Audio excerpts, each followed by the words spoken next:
Grand Rising, beautiful souls. We're glad you are here. Couple of announcements before I get into the podcast today. Please follow us on Facebook, Women of Consciousness, Instagram, Women of Consciousness. And you can go to our website and find us there at womenofconsciousness.com. And we are expanding our services. So you might want to just kind of check out what is coming up, offering some goddess circles, and we will be doing a virtual retreat, which is exciting. So if you can't be with us in person, join us on our virtual retreat, and we will be putting up the details very soon. Register for Eventbrite. It is for the goddess circle. So a circle up of women who are coming together to talk about harnessing tantric sexual goddess energy, which sounds very fantastic to me. And me. I know, I'm all, hey. Okay, I like I like that idea. So yeah, so just follow us and then we'll keep you updated on what we're offering. We also have a goddess circle coming up and it's August 16th, and that is free. So join us at our goddess circle. We'd love to have you. So today I sometimes we're like, what are we going to talk about? It's kind of funny. And then we just kind of throw things together, which is kind of nice. I think it's Mm. good. We're here to add a service, to people, hopefully enrich people's lives through our journey, our experience, and maybe some of the information that we share. And so, we were kind of talking like, well, what are we going to talk about? And I wanted to just kind of share what I'm going through in terms of my through the spiritual journey. And some of you out there who are intuitives, clairvoyants, and have maybe some spiritual gifts, psychic abilities, whatever it is, may or may not be experiencing this, but I have heard this from a few others who actually have gifts and stuff like that, is that there is this weird sort of veil that is being experienced, like this sort of void of not being able to see. And I don't mean in not being able to see what's happening in the collective, but within your own life. And and I'm saying that because that's kind of what I'm going through, but I've heard it from other people who have clairvoyance and usually typically can see where they're headed, what they're doing. They have kind of an idea. They may not know how it's going to happen, but they have an idea of where they're headed. And so that's been common in my life. If I say, here's where I'm headed, I typically hit the mark. How it shows up may be different, but that's not necessarily happening in my life right now. Things are like, in other words, I have no idea what the hell and where the hell I'm going. And it doesn't matter where I'm trying to aim, nothing is landing. It's like I'm shooting arrows in the dark at like some mystery target that's not there. It's just the weirdest thing, right? Yeah. Like, what are you aiming for? I don't know. Are you even aiming at anything? No, they're just going through the void. They're aimed at absolutely nothing. Shooting blanks. Um, yeah, I know. It's terrible. So I'm like, okay, well, what does this mean?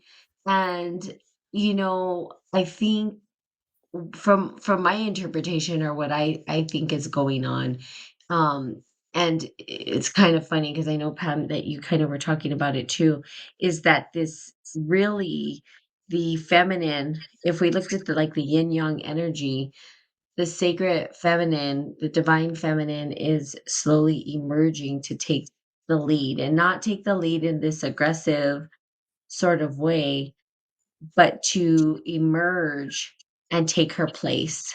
Mm. And I would say, and I don't even know if it's lead because I feel like the yin yang is sort of this dance of you don't really know who's leading at some point. You're just kind of like merging together and it's sort of like flowing together. That I Yes. would say that that's how the feminine is kind of emerging to join the dance, right? With the masculine who has been like, yeah, you don't get to dance. He hasn't even danced with her. You know what? Let's just put it out there, okay? He's like left her on the corner and he's trying to dance to the beat of his own drum. And the feminine is like, "Look, you need to dip me, you Mm, twirl me. Twirl me, and baby. twirl me and dip me and dance with me. What are you doing, fool?" So, Oh, um, sorry, I don't know. right. Some of these images just pop up out of nowhere, Mm, but but she's asking to dance, you know what I mean? And absolutely. That's mhm, how I mhm, always kinda describe it in a way of, like, co-creating in a partnership with the mhm, universe, right? Sometimes, like, the mhm, universe, it's a dance, and they take the lead, and then sometimes the ego takes the lead. yep. So yeah, that definitely resonates with me.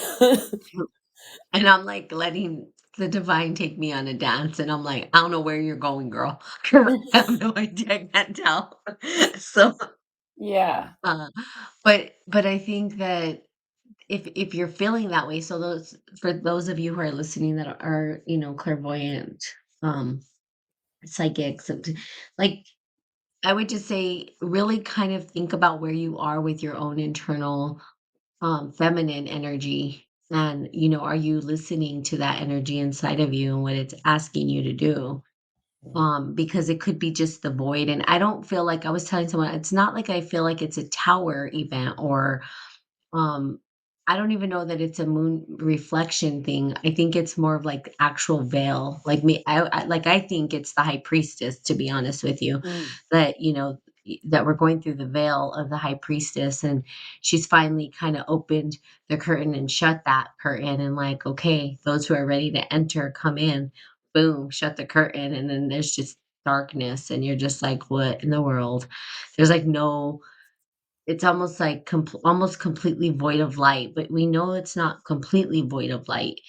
Um, so I would say that yes, the light is there and it's so dim that it's nearly impossible to see, mm, but it's coming. yeah. And so that's kind of like the hope, right? And so I think it's just kind of like the way that I'm kind of seeing it too is almost like an elixir Mm, where it's like you don't it's like this soup, and it's just like you don't know what's gonna come out and how it's gonna taste, or you just throwing everything in it. It's like and then what's gonna emerge is like this new thing. mm, Um, so those are kind of the feelings that I've been having too, and, I just wanna kinda talk about that because it's been a weird phase of my life where I've always felt the universe so clearly, seen it so clearly, seen for myself, for my life and where I'm headed, right? Um, at the collective level, I can see clearly where things are headed. I mean, I think anybody can now. We're at the point where everybody should be able to see it. Like it's really in our face. So yeah. if people are not seeing it at this point, I'm like, oh wow. Um, it's very exposed to us at this point. It's not hidden anymore.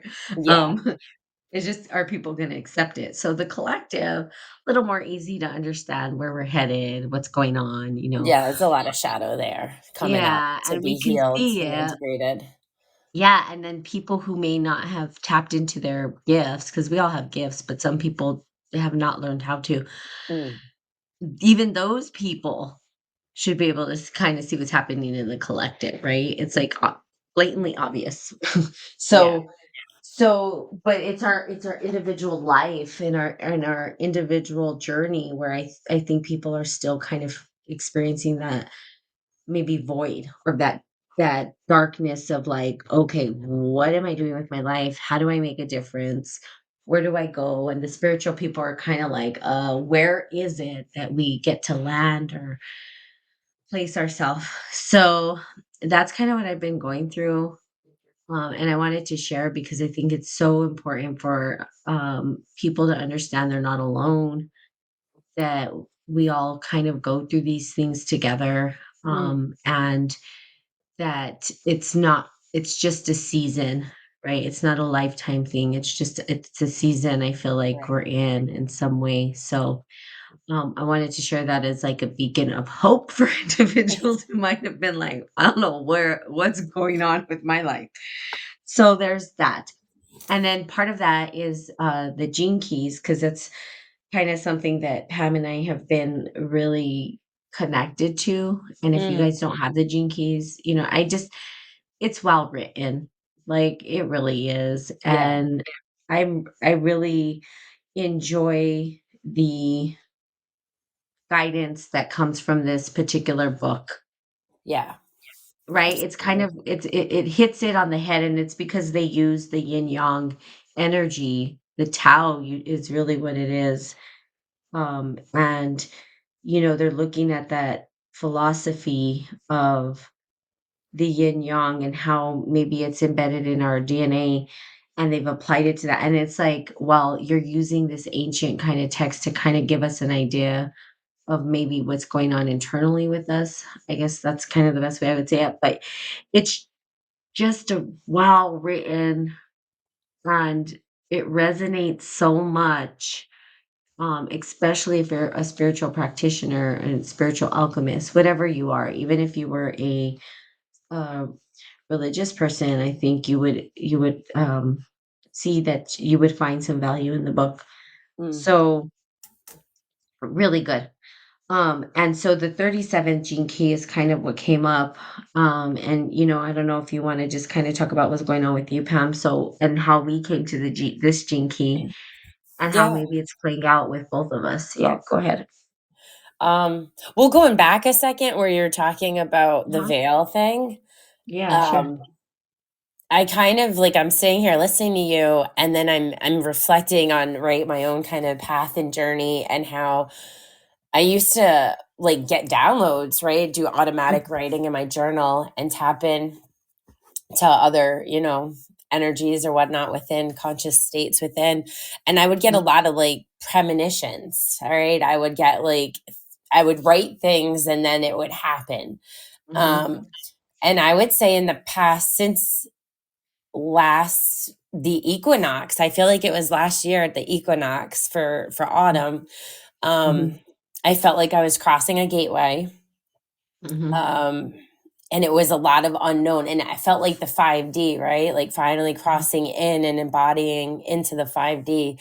And I would say in the past year since then, I'm kind of right with you. Like I can't the things I thought that were happening, the things like that I thought were going to be part of my life and my future, regardless if I knew exactly how it was going to unfold, I at least thought my intuition and my, internal compass was giving me mhm. messages and guiding me.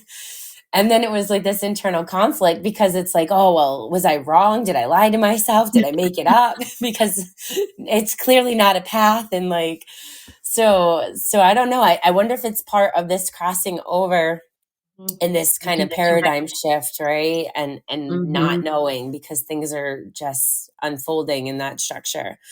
mhm, Um, yeah, so that kind of came up for me in response to that. And so as this journey has continued for me since last autumn, I would say recently shadow work has come up, right? Where and the things that just aren't normally me. Like I've never mhm, ever had jealousy in my life. Relationships, other people, like whatever, none of that. But there is a certain situation where I feel small moments of jealousy over things that don't even exist. I think my mind is making up these scenarios. And then I'm just kind of feeling jealousy and insecurity. So I'm like trying to figure that out because it's so weird and so foreign. And with that is trust, right? And this kind of like, okay, well, I trust in the people in my life and these situations, but at the same point, at the end of the day, we only have control realistically over our own thoughts and our own actions. And so trust is kind of coming up with that. And so for a couple of days, I was thinking about the gene keys. And what I love about it is that you can sit down and you can really hone into like yourself, right? And ask questions like in Oracle or Tarot. Um, and so that's what I did. I was like, okay, what is, this energy? Where is this kind of coming from within my programming, within this shadow aspect? And so I opened it up and it was this 37th gene key and it was right on the shadow of weakness. And Natalie and I, when we had met this Tuesday, we had just a beautiful conversation where I opened up about that stuff with her. And she, in response, was talking about the imbalance between masculine and feminine and everything. And so when I opened this book up later that night, it was just funny because it was all kind of coming back up to our conversation, even. And there's a couple of sentences in here about trust, and just it was so undeniable. And I think I only got a paragraph in, and I was texting you like the 3017 key, which is family alchemy, is Uh-huh, kind of uh-huh, the title of this little chapter. The uh-huh. shadow is weakness, the gift is equality, and then the city, the divine gift, is tenderness. And so as you work through your shadow DNA, right, your shadow programming, and you heal it and you move beyond it, you go into the gift and then the divine gift. um so yeah, I think it was just all in beautiful alignment, and completely reflected where I was at, and even some of what you're at. And so that brings us to now, which that energy Absolutely. definitely shifted because I haven't felt that since in the last couple of days. Yeah, and that's great, and I think it's something we have to work with too because it's obviously we've done many, and I even know when I started this podcast, I talked about it so much was the balance between our sacred, divine, feminine, and masculine energies, where we're the bride's chamber, right? Where we're trying to consummate that energy internally, which people kind of get it confused with, oh well, if I'm with a man that completes me. It's not that. Or if I'm with a woman or partner, whatever it is, that's not it. The true alchemy is an internal thing that happens where you integrate both these energies and they harmonize together. And when that happens, and it's cool because I was reading the Tao Te Ching, when those harmonize. And it's funny because naturally tapped into this energy. It's called the great integrity. And I was talking about integrity the whole time. And I'm like, oh, they call it the great integrity. That's what I call it. When your spirit, mind, body, and these internal kind of sacred masculine, feminine are integrated all together is walking into, I called it walking integrity, but they call it the great integrity, which is like, wow, okay. And that's, to me, it's like, oh yes, we have this ability to integrate. And I think integration is kind of a buzzword that's been going on. I know it's going to start being overly used because I'm hearing it in myself, and the collective's going to start saying it more and more. But it is truly an integration. And I think with that comes this trust thing, that first of all trusting yourself and then learning to trust others. And that, I think, is the hard part. And I think that's what we were talking about. It's how do you trust other people, especially in a time where people are so fleeting, they're finicky, they want instant gratification. Everything is just so quick and fast. And they don't spend time getting to know other individuals, or what I mean, they want to bail out and right away. They don't want to go through the hard times. They want maybe all the good stuff and not the shadow work that comes with it. Or it's just like we just give up on each other so quickly. So it's really hard, first of all, to integrate the sacred feminine and masculine, and then to totally kind of surrender to a partnership with another individual that just like exemplifies, I think, those parts of you that are still not integrated, for one. Brings up a whole, or opens up a whole new can of worms and energies that you have to work through.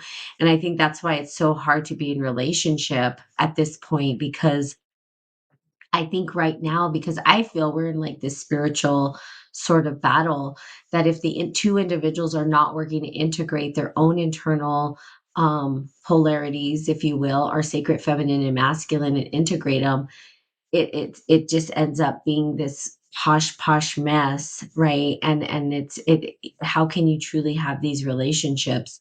But I think if you looked historically back into some of these tribal communities, or communities that really kind of understood these rites of passage, you had these things kind of set up, and so there wasn't as much of this disconnect, right? Like if you're looking at structures too and societal structures, if we're forced into one extreme or the other, it's off balance internally too. So even like living through a patriarchal system so much that there's no honor in the matriarch, then you're going to end up with a society who starts to bottleneck into that particular or polarize into that masculine energy. Like because there's no room for the feminine to succeed.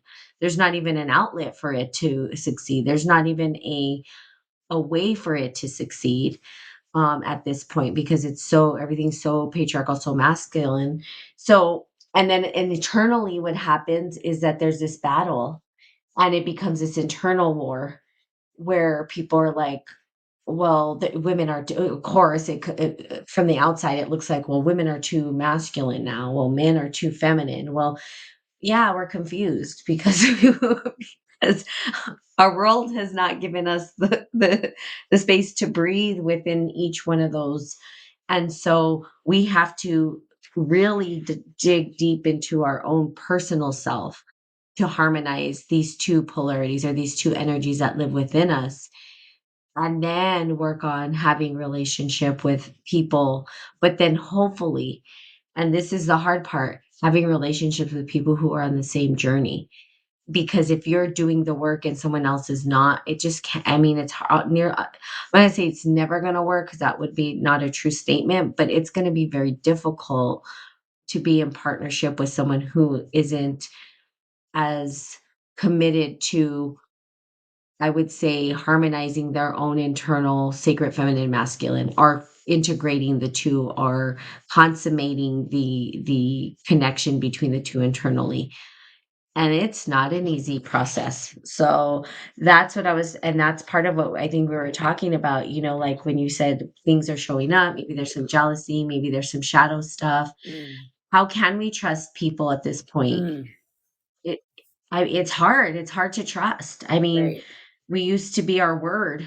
People are not their word. People will like ghost you in 2 seconds. People don't communicate. People are communicating, via text message. I don't know how often people get on the phone and talk or even meet in person, and there's this really big disconnect, and and I think that's part of it. Mm. So how can we trust? I feel the same way. It's very hard for me to trust, and I want to, and and obviously there's room for, no one's perfect. We all make mistakes and stuff like that, but there has to be some self-reflection. Like people have to be willing to reflect on their own, the way that they show up Right. too, and it has to be both ways. Mm. And so, yeah, it's really hard. It is hard to trust. And I think the closer we get to another individual and get to know them, I think that we really do challenge our trust for an individual, because it does get challenged, because we're like, well, are they just going to bail out? Are they just going to leave? Are they just going to find somebody else? Are they just going to, how much attention span do they have for one individual before they're just on to somebody else? Who knows? Right. Eh, Not exactly. much. They think we're reals. That's what it is. Relationships have become reels. Oh goodness. It's like, "Oh, that reel's boring, next." I'm Right. I'm just gonna keep scrolling through life. gonna keep scrolling through these relationships or partnerships. Oh, You know what I mean? It's like if it's 2 hours long, there is absolutely no way I'm watching it, you know what I mean? yeah. It's like, how can we ask someone to commit to a long-term relationship? They can't even commit to a movie, you know what I mean? So it's like Yeah. oh my god. Some things that go through my head, I just laugh. I'm like, "What am I thinking?" But it's the truth. That's the society we've come to, you know what I mean? It's like it's just everything is just right away, instant Yeah. gratification, and then on to the next thing. Um, and that's not really how life works. Right. That's an AI digital world that maybe the digital world works that way, you know what I mean? And I think it's funny because I'm starting to see, and this might be going into a whole other thing, but I'm starting to see these commercials pop up, right? That where they're wearing the eye gear so that they could be in this virtual digital world. Oh, And yeah. Those, like, you know meta what glasses or yeah, something. Yeah, you could take the pictures and everything. yeah, and it's like these It's white crazy. goggle things. Well, we know that we were headed that way, right? They've told Yeah. us forever. So the technology, is finally being put to the masses. And, people they're looking for something different. They don't it's like they're so disconnected from the gifts that the great mother has given us Mm. that they're wanting to escape it. Yeah. And really what they're trying to escape is not this planet or this earth, but the psychosis that these people have tried to spew upon us. They're Yeah, escaping your own reality that you've kinda created for yourself and can't Uh-huh. manage or maintain or Mhm, mhm. the illusions and then the Well, and reality. that Yeah. the collective Yeah. created, because if you Yeah. think about it, I mean, think about it, the American dream, and if you think about Martin Luther King, "I had a dream." It's Right. all these people's dreams that have been spewed upon us that are have turned into some sort of a twisted nightmare, and it's like we can't find our own dreams anymore, or we Right. don't even know what our own dreams are, or we feel like we can't even live the dream that we feel is good for Mm. us. Like, So what is the American dream now anyways? Like, just celebrity? it's an American nightmare. It's not a dream, it's a nightmare. Yeah, I don't know. I remember it used to be like just owning a home and having, a good job or something. Now it's like, what is it? Just to go viral and be a celebrity? Mhm, That's what it's mhm. come to. I don't know. It's a nightmare. I call it the American nightmare. Yeah, I So but agree. but I think that that's part of it, and I think for those who are spiritually inclined, those who are intuitive, clairvoyant, psychic, have all these gifts, and we all do, but the ones that are aware that they do and are Mm, actively trying to hone into that is we're going through, I believe, this phase of the veil. And I think those who are aware that that's where we're headed is to this emergence of the sacred feminine, um, that I think that's what they're going through. They're right on track is what I would say. That we're on track. It's okay if you're in the void. Actually, it's a great thing because it means that the sacred mother has said, okay, come under my veil. I'm going to hold you here for a little bit.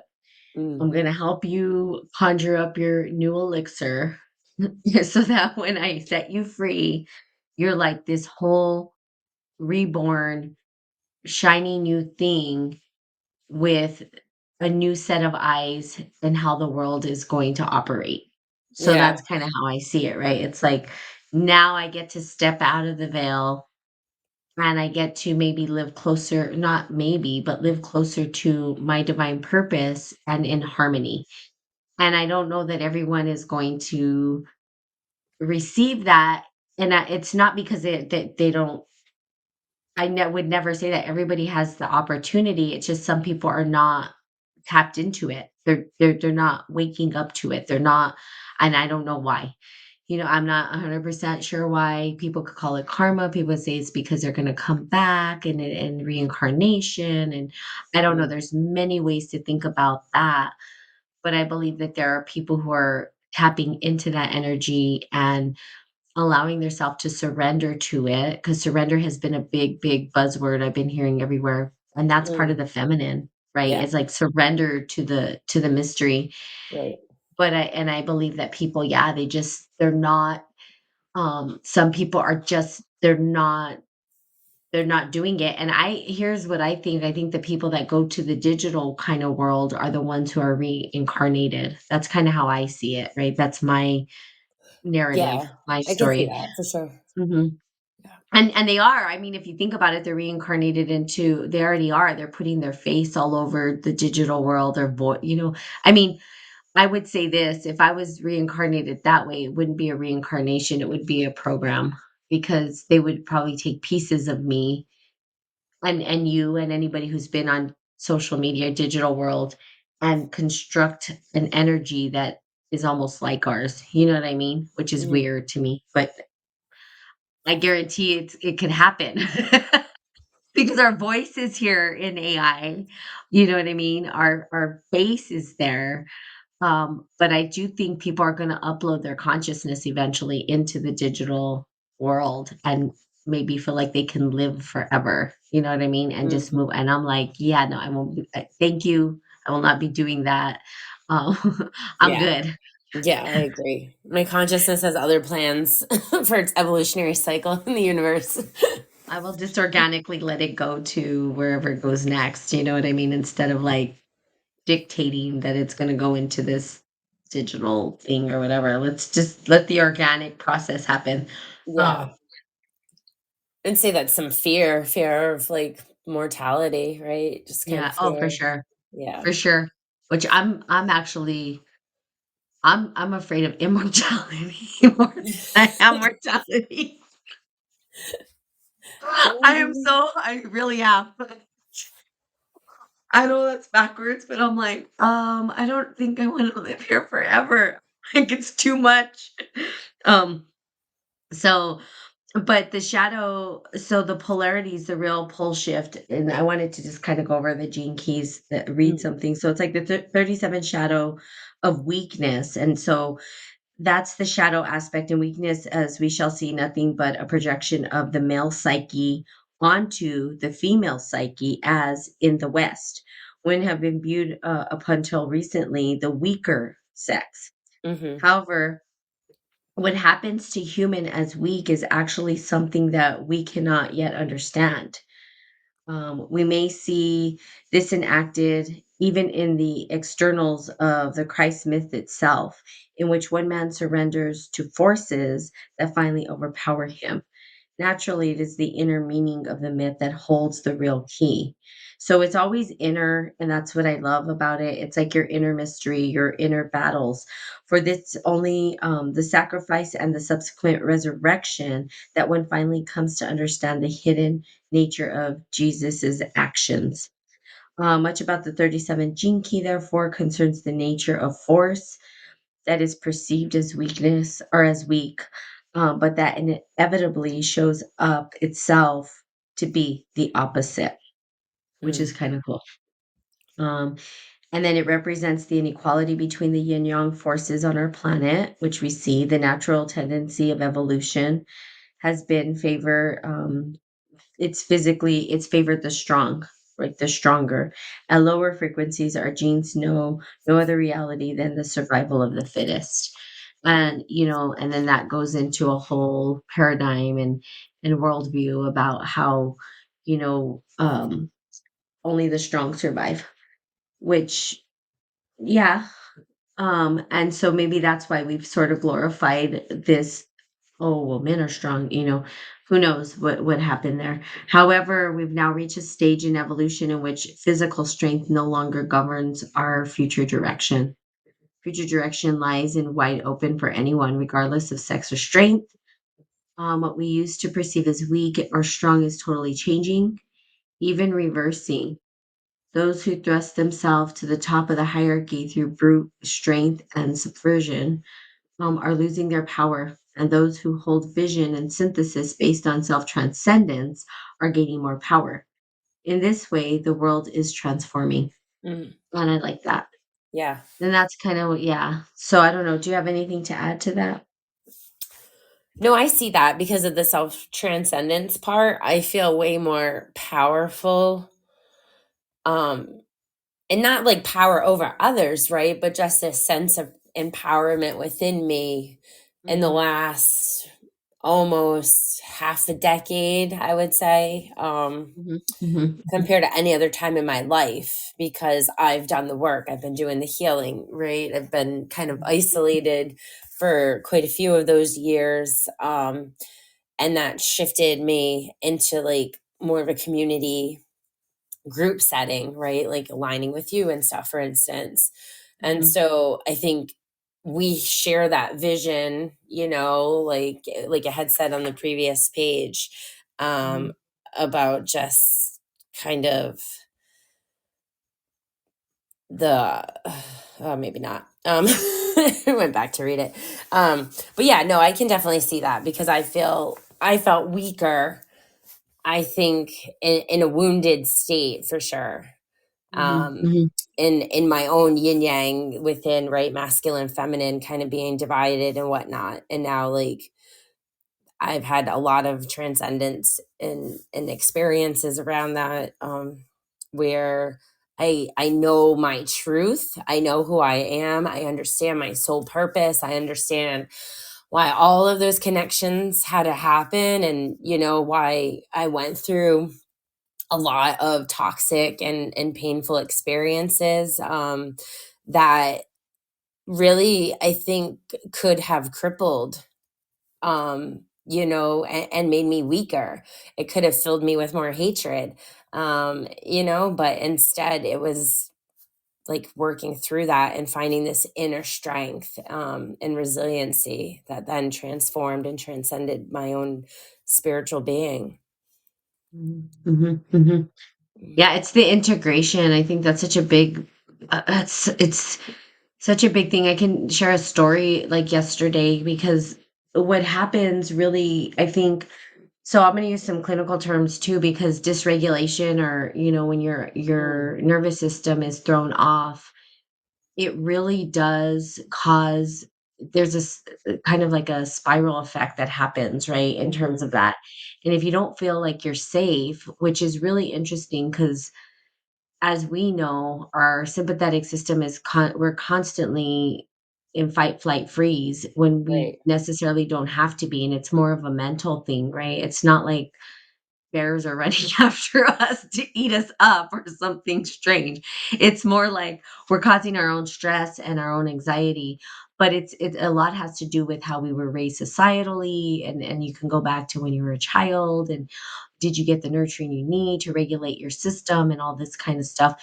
And what I noticed is that I really worked really hard on regulating my nervous system. And for those who are listening, really look at there's a couple things you can look at. Reparenting is a big one. I love that in the clinical Mhm, sense, um, which is really kind of the same thing as like working with your sacred feminine and masculine energies. But reparenting is a good way to look at it from, using the words of absolutely. our culture to understand it. Yeah. And so that's really a good way to do it. But when you start to focus on regulating and bringing yourself back to homeostasis, um, it is interesting how you move through the world in a really kind of different way. Mhm, And I know for me, working with that because I had a lot of anxiety and from trauma from when I was young, and it showed up as an adult. I didn't really even know I was holding on to all this anxiety. Until I peeled back layers and I was like, "Whoa, what is this?" Uh, Really, when my system is thrown off and I feel like I'm dysregulated, I work to bring myself back. So I'm like, "Okay, let me work with getting myself regulated first, and then I'll move forward." And so I had a really good breakthrough yesterday because some stuff had come up, but I didn't get my system wasn't dysregulated for so long. Like I was able to just be in this kind of it wasn't like I was so excited, but there was this, like, nice calm hum inside of me, and it wasn't I should have been overly excited about kind of what was going on, but I wasn't because I had this other part of me who was going through something that was, um, difficult, that, old trauma showing up and stuff like that, and so I was l like, but there was this really cool point where I felt the masculine energy it didn't show up wounded. It showed up, healed and mhm, focused on the task, mhm, focused on what I needed to do, and not in response to, I'm gonna show them, because that's usually right. how that's usually how my wounded masculine shows up, like, oh, this and this and this. Well, I'm gonna do this and I'm gonna do, you know what I mean? And it's been good. It served me to like to help me be successful in a lot of things. but this was more aligned. And it was like, oh my God, I'm working on things I love. And I Mm, did it with so much focus and ease and grace. It was probably the most beautiful flow state I think I've been in because everything felt aligned. And I really did feel this integration of the two showing up, the masculine feminine energies inside of me showing up and supporting each other. And it was mm, like, whoa, this is cool. Like, this is something like, and the task that I didn't feel overwhelming or didn't feel daunting. It just was like this beautiful, harmonized, blissed. And I was like, wow, I'm in bliss right now. Like, this is joyful for me. This is like really cool energy to work with. So I think really mm, working to integrate the two internally and we talk about it, but experiencing it, right? It takes a while to get there if especially if your base programming from your parents was an environment that was not so good, right? Or if it was a toxic environment or an abusive environment, it makes it a little bit harder to mm, get there. You have to work through some things, but some people had some really great parents, you know what I mean? And maybe they don't have um, as much to go through, maybe societal and maybe peer stuff, but if your parents helped you to understand how to regulate your system, kudos to them. I don't know that there's many. They didn't even know how to regulate theirs, so I don't know if there's right. many, but Yeah. Not when I was born in the 80s. Are you kidding me? My dad was, whew. we are the latchkey kids. We are the kids of the the Yeah. 80s, let's just say. Um, you know, we kind of had to learn to raise ourselves in some ways. So we were being raised by our peers too. Yeah. Mhm. Or Um, with our peers, I would yeah. say. And I just want to say one more thing. You said something about, I didn't feel power over, but you're right. It's power with. Mm, yeah. And Yeah, that's that huge. collective. Yeah. Mhm, mhm, Because right now, I think it's a lot of people feel good. They feel strength when they have power over other people. mhm. Yeah. Yeah. And I think we're moving into power with others. You know Mm, what I mean? That collaboration, that co-creation, that ability to create win-win situations, both ends, instead of this like competition either or, and the reality is what I believe is like the people quote unquote at the top don't necessarily compete with each other. yeah. They're they're they're collaborating with each other and they're making everybody compete for the stuff for the crumbs that they're like, here, we'll give you guys crumbs, compete over it. But really, they wouldn't have be able to hold all of their possessions without some sort of collaboration.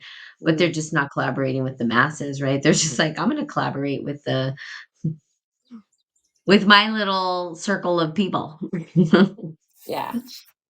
So I think that's true. And then it does create this power dynamic and like strong. So we do see these values, like I would say value confliction, right, between the society Hmm. where some people are valuing that collaboration and others are valuing their power and their ability to hold on to it. So, Yeah. and it's just, yeah. So we'll see how that goes. But it says the 37th shadow is undergoing major maturation throughout humanity, and it is. Um, so, it's going beyond old boundaries and definitions, which is exactly right. So we're even trying to come up with new words to describe. Um, we have ancient words. It becomes a maturation. The entire social structure of our civilization is crumbling. Um, we're experiencing natural demise, in the family unit. Um, and such times great social change and unrest. So we see that, an inner rebalancing within human psyche. Fabric of our society is being forced to change. Repressed feminine side of humanity is rising up. to the surface once again. And this is changing the basic patterns of traditional roles for men and women. The uprising of the yin force is actually beyond gender, is what I was talking about earlier, Yeah. but it is also confused by gender. So many women today, so if we think about the confusion of gender, like there's so many people confused by gender because, and that's the sacred feminine showing up. Many women today are under the impression that the time for women is coming and the time for men is over. This attitude is simply another form of the 37 shadow, which always overemphasizes one aspect of the polarity. So again, it's not about, like, I think the feminine movement, some people are so extreme that they're like, get rid of the patriarchy altogether, sever it. I remember that we were when I was working with the Women's Resource Center, they made a piñata and they called it patriarchy and had people hitting it. And I was like, yeah, I don't agree with that. I can't get on board with that kind of stuff. Like you realize that we both need each other, like to, harmonize together. Mm, So yeah, it's not about this women take over, men are put to the back burner. And I think a lot of men are afraid that might happen just because of how much we have been repressed and, oppressed and put to the side, and mm. all that kind of stuff. I think that's another reason they're afraid too. They're like, oh crap, what are women gonna do? How are they gonna Yeah, there's a lot of anger in some of the feminine energy for that, for sure. So then they have feminine principles witness serving the masculine principle, which is how the world has evolved and survived until this point. Whenever you see submission of the feminine to the male, you are seeing the 37th shadow in action. Can result in one phenomena, exhaustion. So shadow programming partner. In this way, our societies are currently structured. Many women may feel impotent, financially dependent on a man on account of having to stay home and bring up the children. Of course, there is always expectations to this or exceptions to this, sorry, but it is a general truism. The pole shift that is upon us will see a reversal of this tendency so that the masculine serves the feminine. Mm, One of the modern reactions to this in developed societies can be seen in large numbers of women having to go out of the home to work, usually leaving the children in some form of care institution. Um, so, since one who suffers in this are always the children, of course, weakness manifests through both men and who cannot see holistically, and women who try to redress the problem in only way they know how through entering the male world of hierarchy and competition. mm. So, and that's, I think that's so true. It's why we see so many women and, I get really frustrated. Well, these women are too masculine. I'm like, yeah, but you created the system and Yeah, you've made it so that only you guys can win. Like, right. of course, women are like, yeah, no. And so then we're forced into a patriarch system. Um, Issues involve strong emotional reactions for men and women. There can be no answers to these imbalances from the human mind. They're simply a sign of traditional time or transitional times we're living through. And it's emotional charge between the yin and yang, between men and women. To even discuss such arouses huge hidden tension and opinions. So the shadow of gender in the first place, right? The real issue is one of yin and not yang, of the imbalance between archetypal forces, not between the manifestations. Mm, These are always expectations to general rules so that there's always room for individual uniqueness. Um, so the energy, um, so it's going to bring an end to structures, um, to organize religions, male-oriented phenomena based on division, um, as we know how they work. The shadow weakness is actually complete fabrication of the mind. mm. And and that's why it's funny because if you look at the truth will always be revealed. You can't deny the you can't deny the nature of nature. Right? And Yeah. you just can't. So even if like the patriarch is like, we want this and they're trying to dominate, it'll never work. It couldn't because that's not how nature works. Mm. And that's not how we operate, right? So it's the imbalance within the individual. What we fear deeply through the shadows, lack of support. Mhm. Um, Yeah, so this is where we it goes don't feel into like we're part trust. of the whole. Yeah, go ahead. What? No, I was gonna say, yeah, this is where it goes into like the trust part. Yeah. Do you want to go through that? You can. Oh, okay. Because our frequency does not allow us to feel a part of the whole and therefore supported by the whole, we only give with the assurance that we will receive something back. This is the foundation of social economics, and its root is fear. What we don't have access to at the shadow frequency is a feeling of deep trust in the collective. We don't know that when we give from our heart, we will receive far more in return from somewhere in the collective energy field. Because we cannot anticipate how this energy might return to us, we do not trust it. Consequently, you can see that when you allow your mind to lead your life, you create weakness in the world because you sever the chain of support that exists naturally between all things. Thus, it is in the human heart and its ability to grasp the holistic essence of life that our true collective future lies. In an individual human being, this change translates as the mind serving the heart, which again, the mind is masculine and the heart is feminine. So it's just kind of backing up that the masculine serves the feminine. And that's exactly what we were talking about with the trust aspect. It's the So, truth. Yes. yeah, so that one paragraph completely had reiterated like our conversation and everything.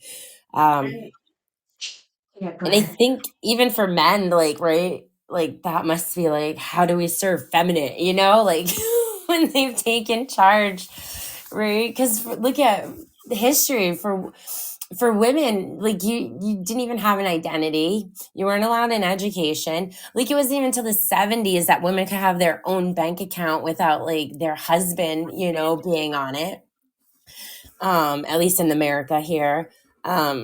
So it's kind of crazy. But when you think about the heart leading the way, um, yeah. But I think that's where all that fear comes in because people don't want to open their heart. It, Mhm. so it kind of goes not only from the DNA, but then you're dealing with your chakras and your energy field. And right. And it's all intertwined, for sure. Yeah. So I think that's where some of the work really lies in kind of quieting the mind and listening to the heart and then just Yeah, and there's trusting, like right? this. Yeah. Yeah, no, it's true. It's and that's kind of what I figured out too. It's even with the ego, right? The ego and the soul. Like I would say, our soul is feminine and our ego is masculine. Mm, And the soul, the ego needs to serve the soul, not the soul serve the ego. mm, It's and it again, it's that like everything's been totally flipped and we need to get back to flipping it.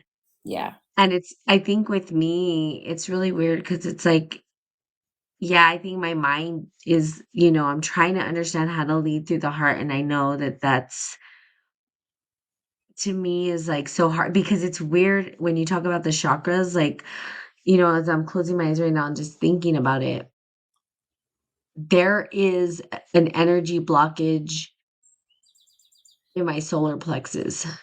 It Mm, just gets stuck there and then it mm, doesn't move to the heart. And it shows up as like these knots in my stomach. I want to throw up.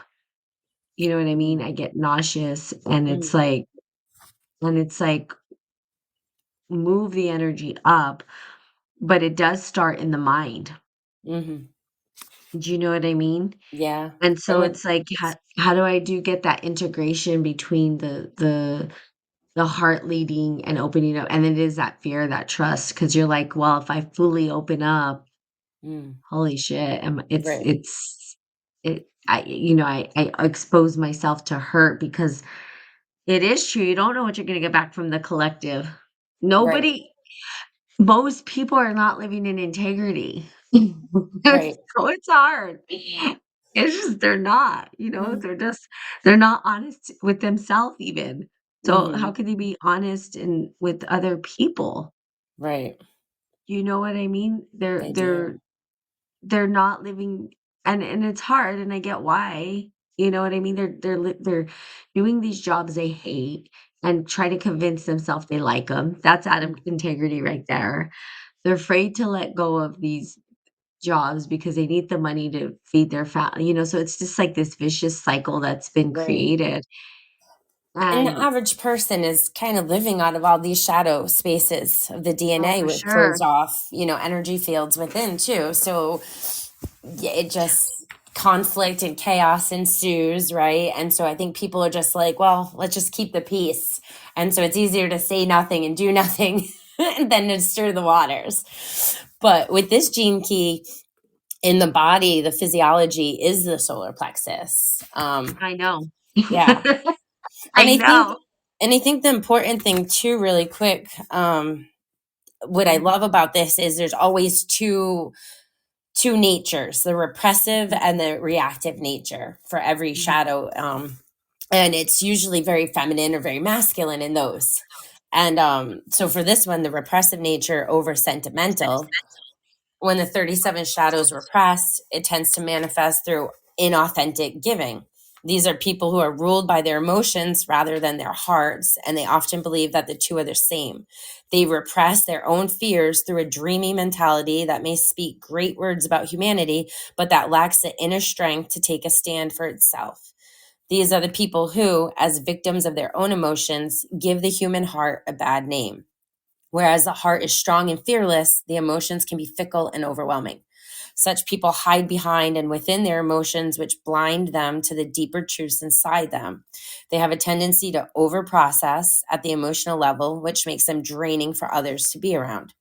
The deepest irony is that these types of people are actually addicted to emotional states as a means of repressing their deeper fears. And then the reactive nature is cruel.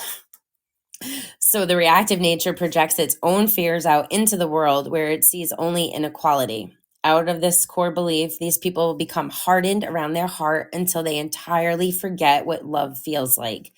As the polarity to the repressive nature, these people tend to see others as over sentimental and will take advantage of their good nature. Out of these two patterns, the repressive and reactive, our current civilization is created. Only those who are no longer victims of their own or others' emotions can break the victim abuser patterns lying at the heart of our communities. The people who we perceive as cruel need willing victims in order to rise up in the community. Once someone takes a stand anchored in their heart, these abusers are the first people to crumble. And so for myself, I see the repressive nature in the feminine aspect of it, where like I definitely know I have a lot of emotions, right? I definitely have been able, like you were saying earlier, dysregulation, self regulation, kind of learning the difference, learning how to manage all that. I really Yep. did wear my heart on my sleeve into a point where I felt like I had to kind of be cruel and it hardened over just because of all of the cruelty that my heart experienced from others. It was like, Yep. okay, I'm going to mirror it back. I'm going to protect Mhm. myself by becoming a cold hearted bitch, is what it felt like. But at the Yep. true, authentic essence of who I am, like, that's not my state at all. So I have done a lot of work over the years without even knowing this book or any of this stuff, but to do that, to work with the heart and open it and be authentic. And now I think that's where like some of those fears are coming up because my heart is open and my masculine knows how to protect that heart finally. And it's just now the trust in the collective, the trust in the others, because I know where I stand. And so I think like that's really interesting when you can figure out what nature your DNA is programmed at the shadow frequency, and how you then are right as part of your personality and how you interact and engage with others. And I think a lot of people are yeah, one or the other, very emotional, and it can be draining and hard for sure, or it's very cold hearted, and then we just kind of accept love from that place, and that's not real love at all. Yeah. And I struggle to figure out where I'm at because I'm like, Mm, I'm not cruel. I don't use people, but I can feel cold-hearted. I think I'm more emotional. mm, And I and the reason why I would say I'm more sentimental, but it's really hard because I think there's for me something might be missing in this because I'm like, well, at least for me, but I do over process. That's what I'm always processing. So I'm yeah, like, okay, I can get on board with that one. yeah, Um, and I do know that I'm addicted to my emotional states. So I'm mm, like, okay, I get that too. And mm, I do go internal, very yeah, internal. But I don't know that I bring people down. I think I do a very good job of hiding all of this until people right, get to right, know me. right. I would And just then when they get to know me, isolate. they're just like, okay. Yeah. But That's what I so did. I I would think that withdraw and just yeah, kind of be alone to deal with it, and uh-huh. yeah, push Yeah, people away if anything. That was my that's fault. yeah. So I do feel like I don't some of it I think is true, but I also think that because I'm self-aware that I don't wanna pull people into those states, and Mhm. usually I'm the one trying to help people out of those states of Mm, being. So, maybe, in the shadow too, it's like, maybe this is something that I worked on when I was younger, but I do see that the, over process, you know what I mean? I do, because I do look into the deeper truths inside myself. The cruel part, I don't think that I'm cruel, but I can close off my heart to the point where it feels cold-hearted, but it's yeah. never out of this, um I never feel like I'm doing it to try to one up people or anything, it's to protect myself. Right. So I think that there's this, like yeah, I think that there might be something missing from this particular key for me in particular, just because of that, because I'm like, "Well, I kinda Mm, resonate with that, but I also understand this." And people can say that I'm cruel, but it's never that I'm, like you said, it's mm, because, well, I had to be cruel because not cruel, but I have to close off my heart, which feels cruel to other people because right. you guys it's hurting. You know what I mean? Right, So I'm right. just That victim gotta protect abuser it. patterns, like it says. Exactly. So maybe I am more the victim Yeah. mentality in this whole scenario. Like, you hurt my heart. Leave me alone. Yeah, absolutely. I But don't then want to close my heart off. You know what I mean? I don't. right. And I No, realize it's definitely really not. And hard that's for where we me. keep getting triggered and tested to Mhm. consciously evolve and heal, right? It's kind of like to live with a closed heart isn't the purpose. So Ah, things are going to come up so that we will continue to open and live from our heart ah, space. it's hard. It is hard. It's It's super it's hard. easy It's for so me. scary. It's easy for me to open my heart to myself. Right.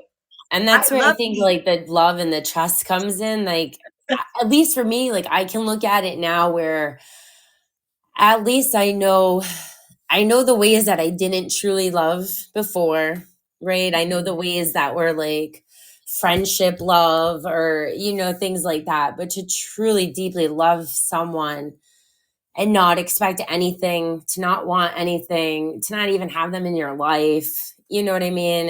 And just be like, okay, but at least like I can continue my life with an open heart and Yeah. know that I did love freely, like it's kind of where I'm at. And now I'm just trying to trust in the We'll just love that love I have. freely those who don't love us back, Pam.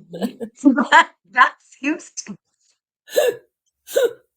That's okay. I don't need you to love me back. I love myself enough. that and then that's not and then what happens is so for me, this is just it's mind-boggling to me too. I'm like, "Why am I being like this?" that when someone does show that love back to me, that I don't trust it. I don't trust it. That's the whole thing. I'm like, I don't trust that. I don't Yeah. trust that you can say you love me. You can all this. I don't trust that you do. I think you're, but then I can love somebody who doesn't love me and be like, yeah, I'm good with that. It's such a ass backwards way to like experience life or even Mm, be. Um, that it's my to me, it's mind-boggling. I'm like, so I'm learning to trust that this is where my trust is coming in, and this is how I'm doing it and how I approach it, is when the individual or an individual says, I love you, right? An intimate partner, that I believe it mm. because I never did ever in the past, ever. I'm like, they're lying. That's all I said. And they didn't know that I thought they were lying. But in the back of my head, I'm like, liar. Yeah. No, And I I'm get like, that. and you're just gonna hurt me and you're just gonna do some stupid shit. And it's and the reality is like, but then I'm setting myself up to find them to do stupid shit so that I can confirm that I'm right. I can confirm that I'm right. And it's just messed up because really it's self-sabotage. Right. That's And what I was that's thinking. it's just it's true. I Yeah, self-sabotage. It's easier to absolutely. self-sabotage than to open my heart. Yeah. Do you wanna talk about do you wanna just go I know we're, like, over an hour, but I don't know if you wanted Well, to. the next part is the gift, which goes into equality. And this is where it starts talking about family and in the shift of like the family unit and even like friendship, right? And business. Mhm. So this again was kind of where I was like, oh, this totally resonates with where we're at and what we're doing. Um, but it does sound here, it does say like a new world will have to grow within the ashes of the old, and it will be built upon the rock of the 37th gift of equality. When the balance within the human psyche is redressed, there will be no need of external religion. Neither will we have a patriarchy nor even a matriarchy. We will have a single stream of consciousness experiencing the true meaning of the word family. Yes. Yeah, so a new vision of the family will be reborn with the 37th gift of the family unit is the most powerful crucible of love through which humanity will be transformed. The sheer force of love contained in the family is second to none. Then it talks about like the love of a child and the parent and that bond. Um, but the problem to date that has been that the family has always been restricted to its gene pool or tribe, and it has always been contained within a hierarchical structure. The current social, governmental, and education structures on our planet do not serve the family first. By overemphasizing individual achievement, they encourage competition between families, which also creates competition within families. Through the gift, humanity will come to see that it is a family that makes us all human beings equal. We will find a new vision of family, both locally and globally, and we will in time extend this vision to encompass the entire human family.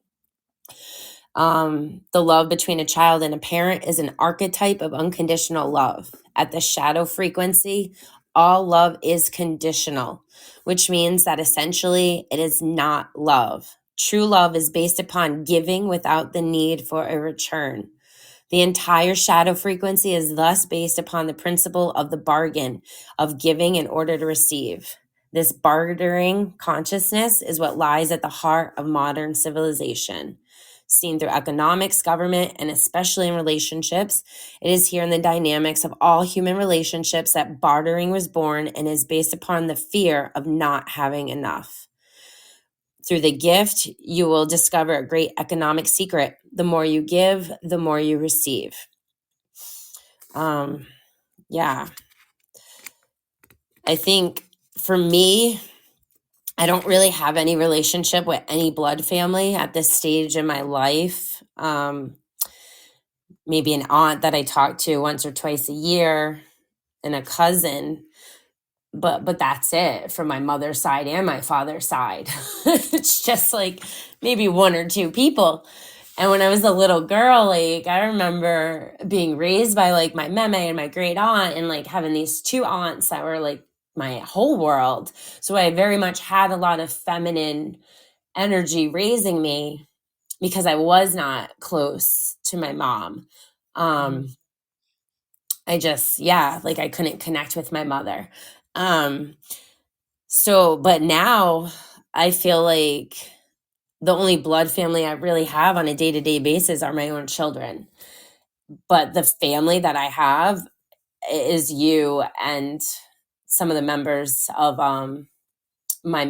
kind of my psychedelic medicine healing community Yeah. that's now become my team, right? Like Yep. I'm blessed. Like I love them.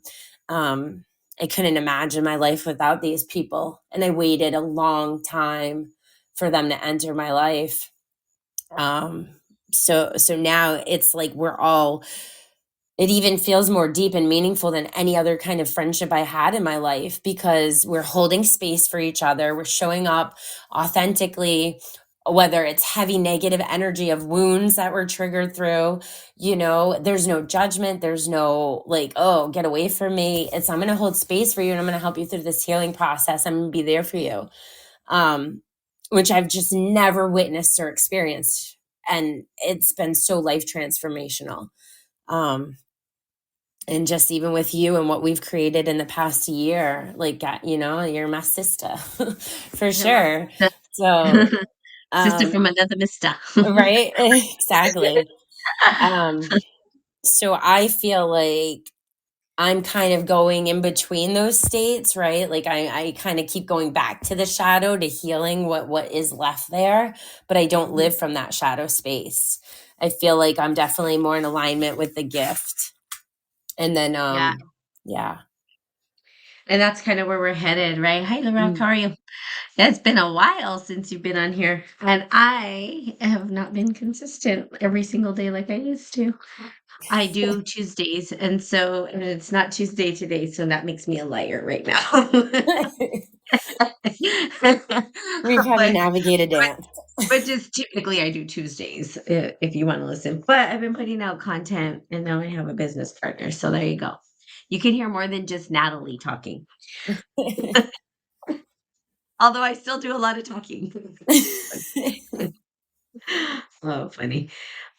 Yeah, and I think that's true. I think the gift of like equality, which is kind of funny because when I was reading that, I was like, oh, this sounds like spiral dynamics. You know what I Mm, mean? Of course, that's the first thing that comes to my mind because I'm like, oh, we're moving paradigms like from, the what I would say is like um consumerism or capitalism or whatever it is into this equality state of being, right? Which, to me was like, oh, that's a spiral dynamics kind of thing where we're headed to this equality and equity and all these words that have been coming out.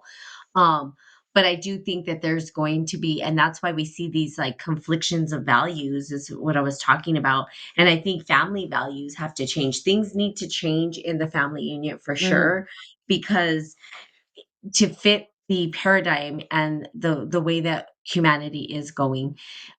And so again, it's going to be a real kind of bumpy road is what I foresee, because you have these old structures that have to be kind of dismantled mhm. so that new structures could emerge, So, which, yeah, is just crazy. Yeah, humanity looks real dim. It does. But, Larock, we were talking earlier, if you ever want to just go back to this podcast, a very long one, um, that the dimness, or what we talked about in the beginning, I would say is the veil of the sacred feminine just coming and, really kind of opening up her veil and saying, "All right, come through." So I think it's gonna look dark for mm, a while, which is scary for some people.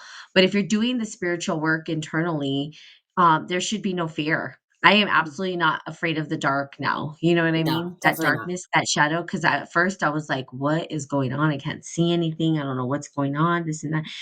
But there's no fear there, because if you're doing the work internally, you're not afraid of the feminine. The feminine can seem scary though, because let me tell you, the wounded side of her, or the, let's just say, the dismantling side of her, where she takes everything out.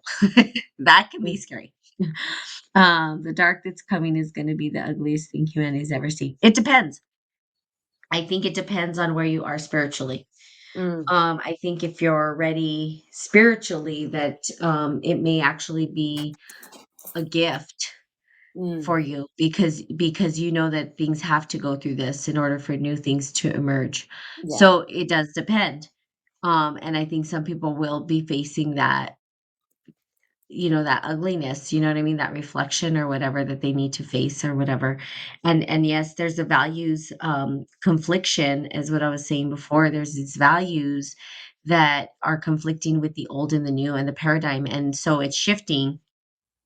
Some people want to stick with old values and morals, and culturally stay the same, but we're not staying the same. Yeah. And that's how change is really hard for individuals.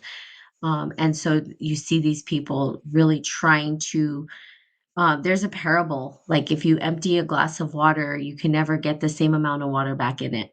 Well, that's what's happening. The cat's already let out of the bag. So Mm, you know, it's just old values kind of work. These new values have brought nothing but disasters. There's no new values. So there's not new values. That's the point. It's right now, it's very it's dark. No one really kind of knows what the new is. So what we're experiencing is this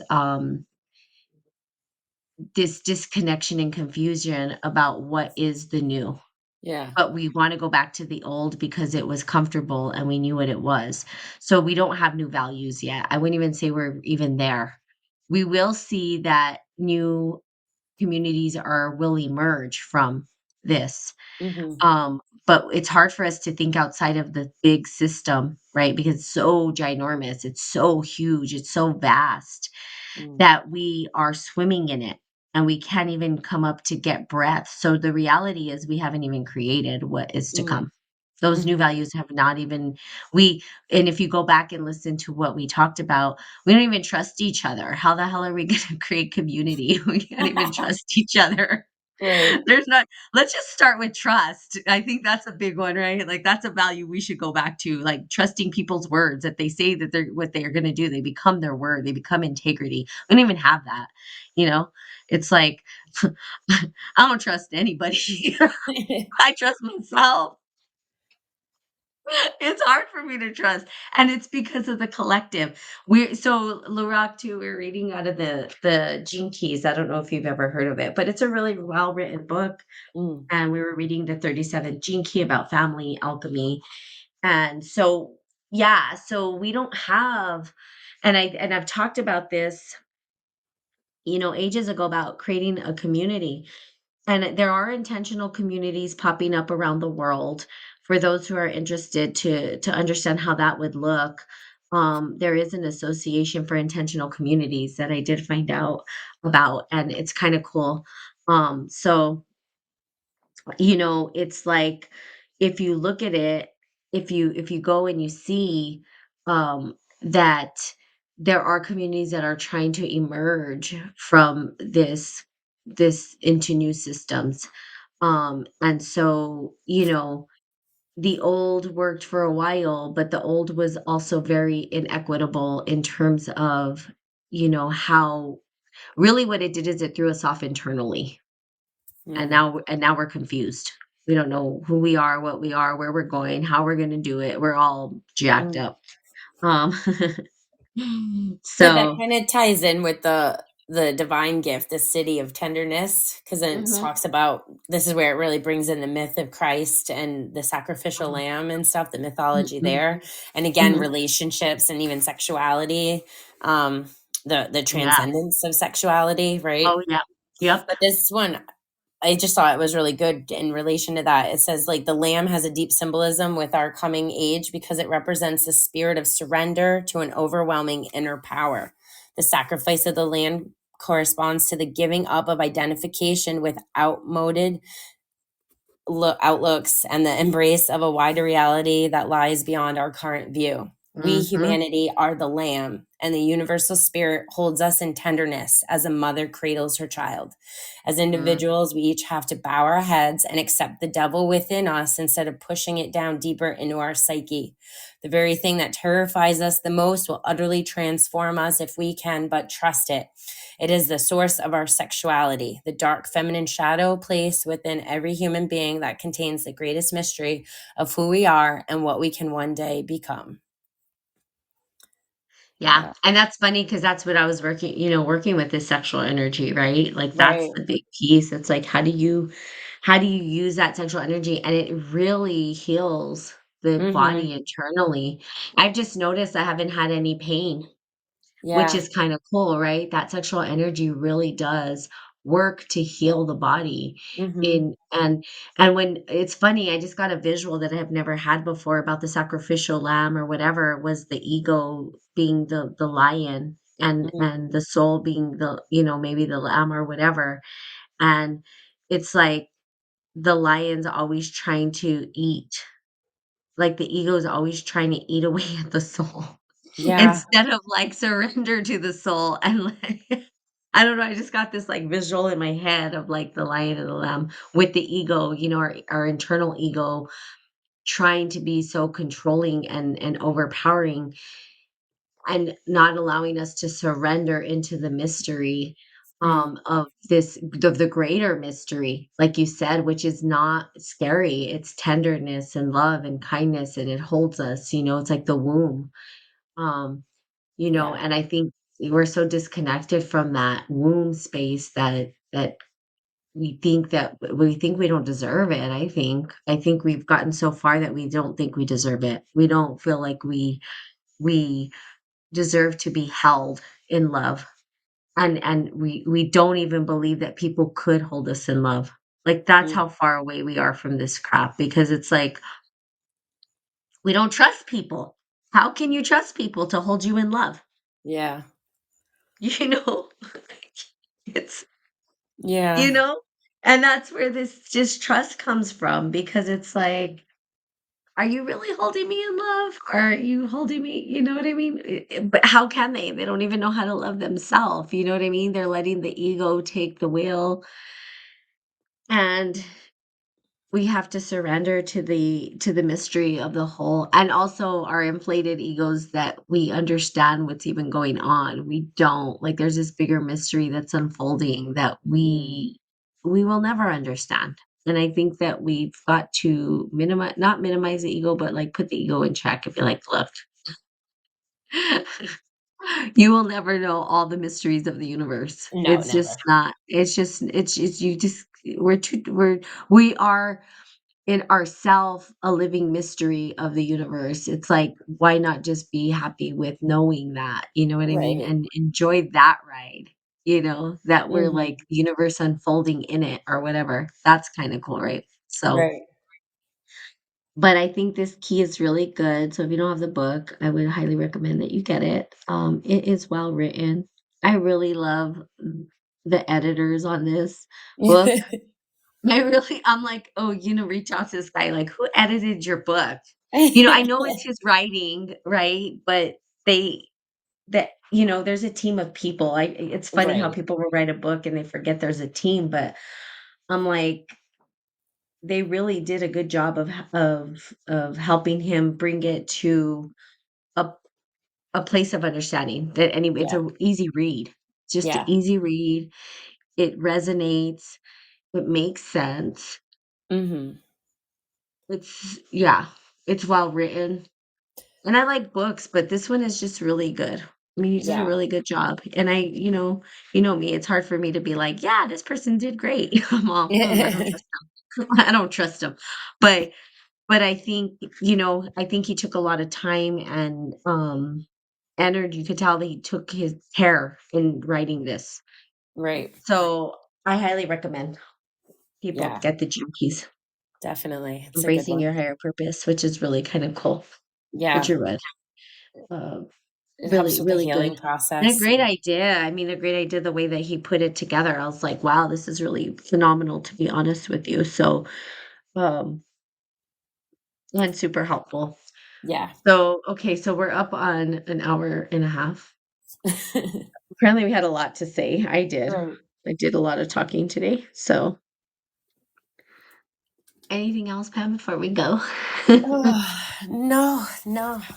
Still yawning and stretching over here, but Okay. I know. we did it. Awesome. We did it. So we love you guys. Have a good day. I feel really good about this podcast actually is pretty awesome. So Yeah.